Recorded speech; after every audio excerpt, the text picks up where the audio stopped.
തുടർച്ചയായി ഭരണം നടത്തിവരുന്ന വടകര നഗരസഭ 32 സീറ്റുകൾ നേടി UDF RMP ഭരണം പിടിച്ചെടുക്കുമെന്ന് UDF RMP നേതാക്കൾ പറഞ്ഞു. വടകര പ്രസ് ക്ലബ്ബ് സംഘടിപ്പിച്ച തദ്ദേശീയ മീറ്റ് ദി പ്രസിൽ പങ്കെടുത്ത് സംസാരിക്കുകയായിരുന്നു ഇവർ. കുടിവെള്ളം പോലും യഥാസമയം ലഭ്യമാക്കാതെ വികസന മുരടിപ്പ് മാത്രമാണ് നഗരസഭ മുഴുവനായി കാണാൻ കഴിയുന്നത്. വടകരയിലെ മാലിന്യ പ്രശ്നത്തിന് ശാശ്വത പരിഹാരം കാണാൻ ഇതുവരെ കഴിഞ്ഞിട്ടില്ല. തിരഞ്ഞെടുപ്പ് പ്രകടന പത്രികയിലെ വാഗ്ദാനങ്ങൾ നടപ്പിലാക്കിയെന്ന് പറയുന്ന LDF വടകര BOT കെട്ടിടം, ബസ് സ്റ്റാൻഡ് ഉൾപ്പെടെ ഉള്ളവയുടെ വികസന മുരടിപ്പിന്റെ കാഴ്ചകളാണെന്ന് UDF RMP നേതാക്കൾ പറഞ്ഞു. നമ്മുടെ നഗരം ആര് ഭരിക്കണമെന്ന് തീരുമാനിക്കുന്നതിന് വേണ്ടിയുള്ള ഒരു തെരഞ്ഞെടുപ്പ് നടക്കുകയാണ്. അതിൻ്റെ ആ തെരഞ്ഞെടുപ്പിൽ UDF RMPI 32ഓളം സീറ്റ് വടകര നഗരസഭയിൽ പിടിച്ചുകൊണ്ട് കഴിഞ്ഞ 6 പതിറ്റാണ്ടിലേറെയായി CPM നേതൃത്വം നൽകുന്ന LDF ഭരണസമിതിയെ മാറ്റി UDF RMPIയുടെ നേതൃത്വത്തിലുള്ള ഒരു ഭരണസമിതി നിലവിൽ വരുമെന്ന ഒരു ആത്മവിശ്വാസത്തിലാണ് ഞങ്ങൾ ആദ്യമായി ആമുഖമായി ഇവിടെ സൂചിപ്പിക്കാൻ ആഗ്രഹിക്കുന്നത്.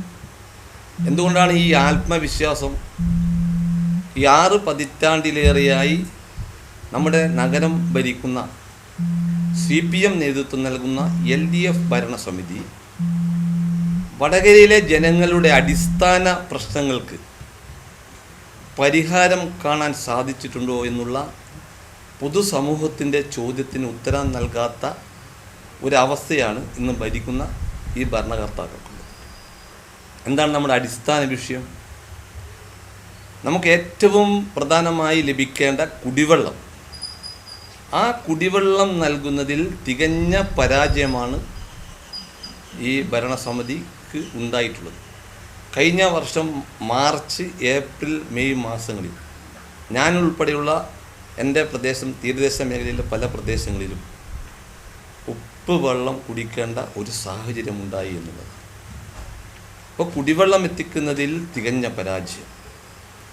അതുപോലെ തന്നെ വടകരയിൽ സമഗ്രമായിട്ടുള്ള ഒരു അഴുക്കുചാൽ പദ്ധതി നടപ്പിലാക്കുന്നതിൽ തികഞ്ഞ പരാജയമാണ് ഈ ഭരണസമിതിക്കുണ്ടായിട്ടുള്ളത്. ഈ മുനിസിപ്പൽ തെരഞ്ഞെടുപ്പിൽ ഈ വർഷം വടകരയിലൊരു മാറ്റം എന്തായാലും സംഭവിക്കാൻ പോവുകയാണ്. വടകരയിലെ ജനങ്ങൾ തുടർച്ചയായ LDFൻ്റെ ഭരണം മടുത്തിരിക്കുകയാണ്. വികസന മുരടിപ്പിൻ്റെ ഒരുപാട് ഉദാഹരണങ്ങൾ വടകരയിൽ ആളുകൾ അനുഭവിക്കുകയാണ്. ഈ ഇത്രയും കാലത്തെ ഭരണത്തിൻ്റെ നേട്ടമായി ആത്മവിശ്വാസത്തോടെയും അഭിമാനത്തോടെയും തെരഞ്ഞെടുപ്പിനെ നേരിടുമെന്നാണ് LDF പറയുന്നത്. അത്രയും ആത്മവിശ്വാസമുള്ള LDF കഴിഞ്ഞ വാർഡ് വിഭജനത്തിൽ UDFന് അനുകൂലമായ 7ഓളം വാർഡുകൾ അവർക്ക് അനുകൂലമായി മാറ്റാനുള്ള ശ്രമം നടത്തിയിട്ടുണ്ട്. LDFൻ്റെ ആത്മവിശ്വാസത്തിൻ്റെ ഒരു ഉദാഹരണം.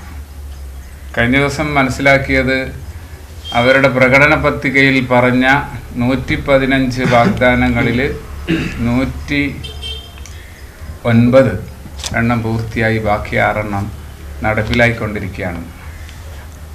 വടകര പഴയ ബസ് സ്റ്റാൻഡ്, പുതിയ ബസ് സ്റ്റാൻഡ് നിർമ്മിച്ചതിന് ശേഷം എന്തെങ്കിലും ഒരു മാറ്റം ഉണ്ടായിട്ടുണ്ടോ?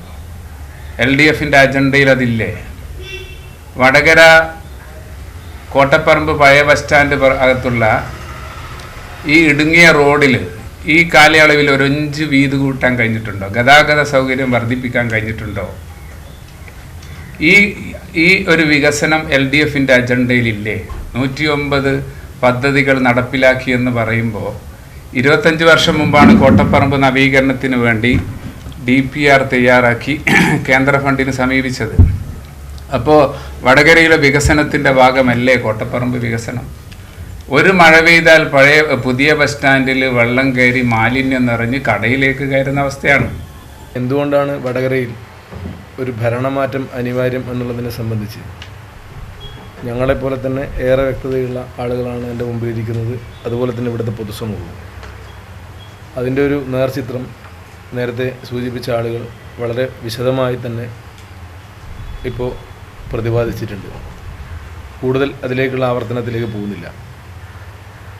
ഈ പറഞ്ഞ രൂപത്തിൽ എല്ലാ തരത്തിലും നമ്മുടെ ജനജീവിതത്തെ മുന്നോട്ട് നയിക്കാൻ അല്ലെങ്കിൽ അതിനൊരു പ്രോഗ്രസീവായിട്ടുള്ളൊരു മാറ്റം എന്ന് പറയുന്നത് അസാധ്യമാവും വിധമുള്ള ഒരു രാഷ്ട്രീയ അധികാര പ്രയോഗമാണ് കഴിഞ്ഞ 6 പതിറ്റാണ്ടായി വടകരയിൽ മാറി മാറി ഭരിച്ചുകൊണ്ടിരിക്കുന്ന LDFൻ്റെ ഗവൺമെൻറ്റിൻ്റെ ഭാഗത്തുനിന്ന് ഉണ്ടായിക്കൊണ്ടിരിക്കുന്നത് എന്നതാണ് വസ്തുത.